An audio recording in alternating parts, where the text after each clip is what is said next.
మీరు చేసిన ఈ వర్క్ ద్వారా వాళ్ళు బాగా లబ్ధి పొంది ఈ పిరమిడ్స్ పెట్టుకోవడం, పిల్లో పిరమిడ్స్ కానీ, ఇంకోటి కానీ వాళ్ళు బాగా ఉపయోగపడి చాలా మీకు సంతోషాన్ని మీకు ఎక్స్‌ప్రెస్ చేసి, మీకు బాగా ఆనందించిన సంఘటన గాని, వాళ్ళు గాని ఏమైనా గుర్తున్నాయండి? ఇక్కడ ఒకటుంది సార్. హ్మ్. అంటే ఇది సిల్లీగా ఉంటది. హ్మ్. రోగం తగ్గితే హ్మ్. పేషెంట్ డాక్టర్‌ని మర్చిపోతాడు. హ్మ్.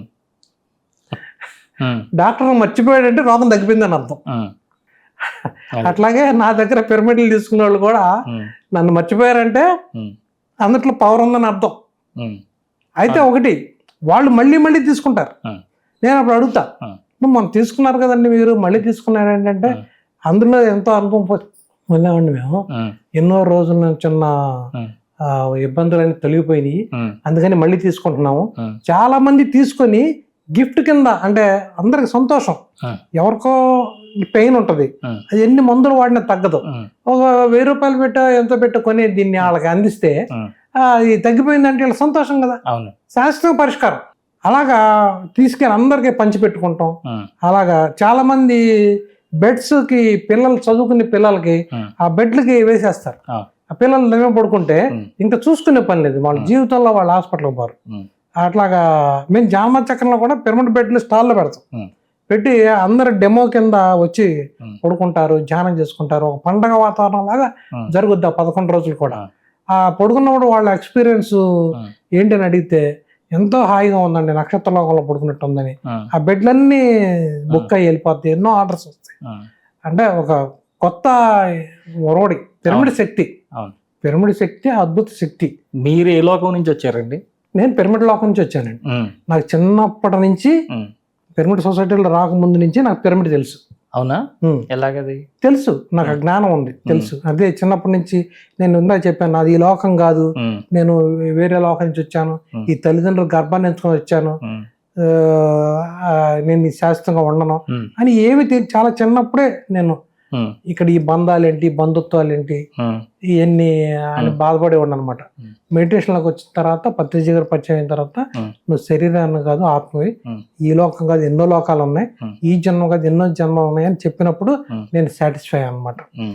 ఆ రకంగా నాకు పిరమిడ్ గురించి Hmm. చాలా చిన్నప్పుడే నాకు తెలుసు. హ్మ్. పుస్తకాలు నేను చదువుకోక ముందు నుంచి తెలుసు. ఆ. మనకు 4 యుగాలు అంటారు. ఆ. 4 యుగాల్లో ఫస్ట్ యుగంలో హ్మ్. మనుషులు అనేవాళ్ళు కాదు. హ్మ్. సత్యయుగం. సత్యయుగంలో Hmm. అందరు దేవుళ్ళే, ఆ. అందరు దేవుళ్ళే. హ్మ్. అంటే ఈ లోకంలో నుంచి ఇప్పుడు మన భూమి మీద ఎలాగా అడ్డంగా నడుస్తున్నావో, హ్మ్. వాళ్ళు ఈ లోకం నుంచి పై లోకానికి, పై లోకానికి నుంచి ఈ లోకానికి హ్మ్. బంధుత్వాలు, హ్మ్. శివుడు ఆ లోకంలో ఉండి, పార్వతీదేవి ఈ లోకంలో ఉండి, హ్మ్. ఇలాగా బంధుత్వాలు కలుపుకొని సత్యలోకం అనమాట అది. హ్మ్. హ్మ్. ఆ యుగం నుంచి తర్వాత త్రేతాయుగంలోకి వచ్చి, కృతయుగము, త్రేతాయుగం, కృతయుగం వచ్చి, త్రేతాయుగం తర్వాత ద్వాపర యుగం. హ్మ్. ఆ వచ్చినప్పుడు అప్పుడుండే మనుషులు, అప్పుడుండే జ్ఞానం, అప్పుడుండే DNA హ్మ్. అది తగ్గుకుంటా వచ్చింది. హ్మ్. తగ్గుకుంటా వచ్చింది. ఫస్ట్ DNA 12 పోగులు హ్మ్. కృతయుగంలో. హ్మ్. ఆ 12 పోగులు ఉన్నప్పుడు హ్మ్. ఈ స్వశరీరంగానే సంకల్ప శక్తితోనే హ్మ్. ఇంకో లోకానికి వెళ్ళేవాడు, ఇంకో లోకం నుంచి ఇక్కడికి వచ్చేవాడు హ్మ్. శరీరంతో, సంకల్పం ద్వారానే. హ్మ్. ఈ విమానాలు, రాకెట్లు లేవు హ్మ్. అప్పుడు. సంకల్పం ద్వారానే యుద్ధాలు కూడా జరిగాయి. అప్పుడు ఈ దేవతలు కూడా, స్త్రీలకు కూడా హ్మ్. శక్తులుండే, సిద్ధులుండే. హ్మ్. వాళ్ళు సృష్టిని ఆపేసేవాళ్ళు, హ్మ్. వాడు సృష్టిని ఆపేసేవాడు. హ్మ్. అప్పుడు నిదానంగా వీళ్ళకి పవర్స్ ఉంటే హ్మ్. ఇబ్బంది కలుగుతుందని తగ్గించుకుంటూ వచ్చారు. హ్మ్. అది కృతయుగంలో కొన్ని, హ్మ్.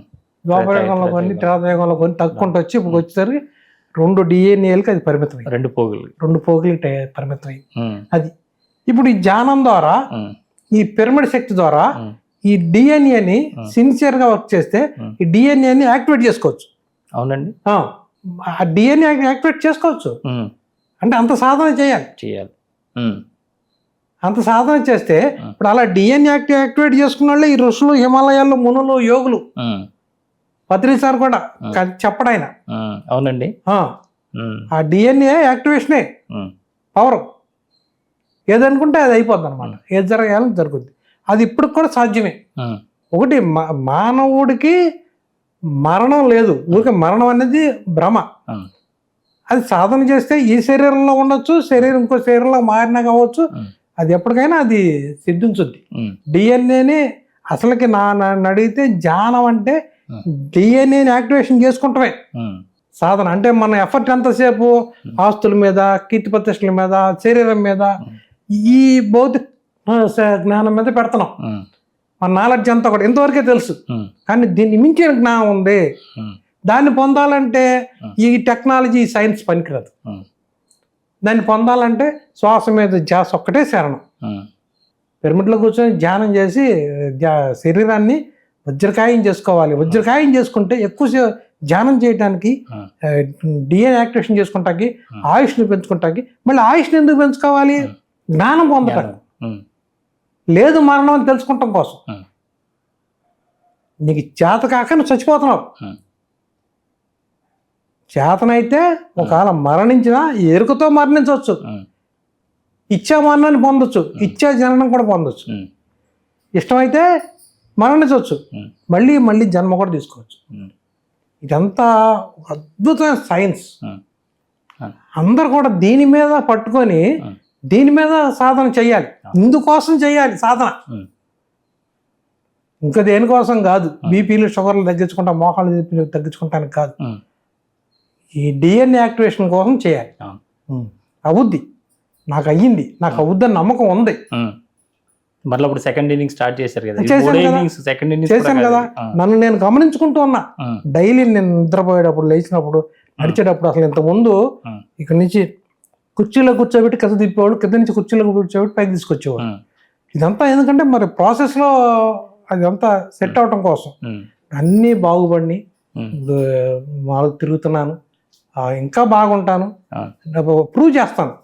ధ్యానం అంటే ఇది, పిరమిడ్ అంటే ఇది, ఆషామాషి కాదు. ఎవరి కోసం ధ్యానం చేయొద్దు, నీకోసం నువ్వు చెయ్యి ధ్యానం. అంటే మధ్యలో మీరు ఈ వర్క్ కోసం డీవియేట్ అయ్యారు, పక్కకు జరిగారు, కానీ లేదంటే కంటిన్యూ ధ్యానం చేస్తుంటే ఈ పాటికి మీరు ఇవన్నీ పొందేవారేమో. అంటే నేను ఒక్కడే పొందటం కాదు కదా యాక్షన్. నేను ఒక్కడే పొందితే ఈ పిరమిడ్ గురించి ఇంత నాలెడ్జ్ ఎట్లా వస్తుంది బయటికి? ఈ పిరమిడ్ ఇంత ప్రపంచం అంతా ఎంత ఎలా వెళ్ళొద్ది? ఇది ఒక ఆల్టర్నేటివ్ మెడిసిన్ అని ఎలా తెలుసుద్ది? ఆఖరికి ఇది పత్రిసారి ఇస్రో ఉందండి, ఇస్రోకి వాళ్ళ సైంటిస్టులతో మాట్లాడి ఈ పిరమిడ్ మీద 5గురు కమిటీ వేశారు. 5గురిలో లక్ష్మణరావు గారు, నేను, ఇంకో రామారావు గారు, ఆయన, ఇంకొక ఇద్దరు. వాళ్ళు అడిగారు పిరమిడ్ మీద మాకు 5గురిని ఇవ్వండి అని, పిరమిడ్ ఇంజనీర్లు. అందుట్లో నేను ఒక నెంబర్. అది సెంట్రల్ గవర్నమెంట్ నుంచి లెటర్ కూడా వచ్చింది. దాని మీద మేము ఒప్పుకొని సంతకం కూడా చేసాం. అంటే రీసెర్చ్ చేయటం కోసం, మా ఆధ్వర్యంలో రీసెర్చ్ చేయడం కోసం. ఆ తర్వాత ఏదో కొన్ని కారణాల వల్ల అది ఆగిపోయింది. అది ఆగిపోయినా మేము మా పని ఏదో మేము చేసుకుంటా పోవటం. నా పని నేను చేసుకుంటాం, కావాలన్న వాళ్ళు పిరమిడ్లు ఇవ్వటమే. ఇది పబ్లిక్ లో అందరూ రీసెర్చ్ చేయాలి. ఇంకో నెక్స్ట్ ఏంటంటే, ఫస్ట్ కరోనా టైంలో లక్ష్మణరావు గారు ఢిల్లీ ఎయిమ్స్ డాక్టర్స్తో, ప్రొఫెసర్స్తో మాట్లాడి ఎన్నో వేల మందితో మాట్లాడాడు. మాట్లాడి ఈయన చెప్పిన దానికి వాళ్ళందరూ ఒప్పుకున్నారు పిరమిడ్ శక్తి గురించి. ఒప్పుకొని సరే 2 బెడ్లు పంపించండి. మంగళగిరి ఎయిమ్స్ నుంచి స్పెషల్ ఫ్లైట్ లో నా దగ్గర ₹1,00,000 పెట్టి 2 బెడ్లు కొని, పాపం డబ్బులు కట్టి నాకు పంపించారు. పంపిస్తే ఆ కరోనా పేషెంట్లని, అంటే మందులు తగ్గించుకుంటా వచ్చి ఆ బెడ్ మీద పడుకోబెడితే ఆ వారం రోజుల్లో కరోనా తగ్గిపోయి బెడ్ దిగి వెళ్ళిపోతున్నారు. వాళ్ళు ఆశ్చర్యపోయారు. ఏంటి శక్తి ఏంటంటే అదే పిరమిడ్ శక్తి అని చెప్పేసి అన్నారనమాట. ఎప్పుడు పత్రిసారి, అరే ఈ పిరమిడ్లు ఎన్ని ఇదైతే హాస్పిటల్ డాక్టర్లు అంతా ఏమైపోతారా అంటూ ఉండేవాడు నాతో. వాళ్ళు కూడా ధ్యానం చేస్తారు సార్, వాళ్ళ పని వాళ్ళదే, మన పని మనదే సార్ అంటే అంతేనంటావా అనేవాడు అనమాట. అవునండి. అప్పుడు ఈజిప్ట్లో ఆ పిరమిడ్ ఎప్పుడో ఒక యుగం ముందే కట్టిన దాన్ని అవును ఇప్పటికి వస్తుంది అని తెలుస్తుంది. అంటే ఇప్పుడు టైం పడుతుంది కదా ఇంకా చాలా వరకు. అంటే చాలా టైం, అంటే దాని మీద ఇప్పుడు బద్రీసార్ వచ్చిన తర్వాతే ధ్యానాన్ని, పిరమిడ్ ని క్లబ్ చేసాడు ఈయన. అంతకుముందు ధ్యానం వేరు, పిరమిడ్ వేరు. బద్రీసార్ వచ్చిన తర్వాత పిరమిడ్ లోకి వచ్చి ధ్యానం చేయొచ్చు, ఈ రెండింటిని క్లబ్ చేశారు. ఆ పిరమిడ్లు ఎందుకు కట్టించారంటే ధ్యానం చేయడం కోసమే. వాళ్ళు ఒక యుగం ముందే ఆలోచించి ఈ యుగంలో ఎనర్జీ తగ్గిపోతుందని చెప్పేసి వాళ్ళు ఆ పిరమిడ్ అక్కడ స్థాపించారు. ఈ భూమధ్య రేఖకి మధ్యగా అక్కడ ఈజిప్ట్ లో కట్టారనమాట. ఆ తర్వాత నుంచి ఎన్ని పుట్టుకొచ్చినాయి. అందుకని ఇప్పుడు కూడా చెక్కు చెదరకుండా ఉంది. దాన్ని కట్టిన ఉద్దేశం, ఇప్పుడు మనం గనక ఈ భూమి మీద విమానాలు వేసుకొని స్పేస్ సూట్లు వేసుకొని ఎలా తిరుగుతున్నామో, పైలోక వాసులు ఈ భూమి మీదకి రావాలంటే వాళ్ళకి ఒక ప్లేస్ కావాలి. ఆ ప్లేసే పిరమిడ్, ఈజిప్ట్ పిరమిడ్. ఆ ప్లేసే ఇప్పుడు మనం కట్టే పిరమిడ్. వాళ్ళు గ్రహాంతర వాసులతో మనం ఎప్పుడు కూడా కనెక్ట్ అయి ఉంటాం.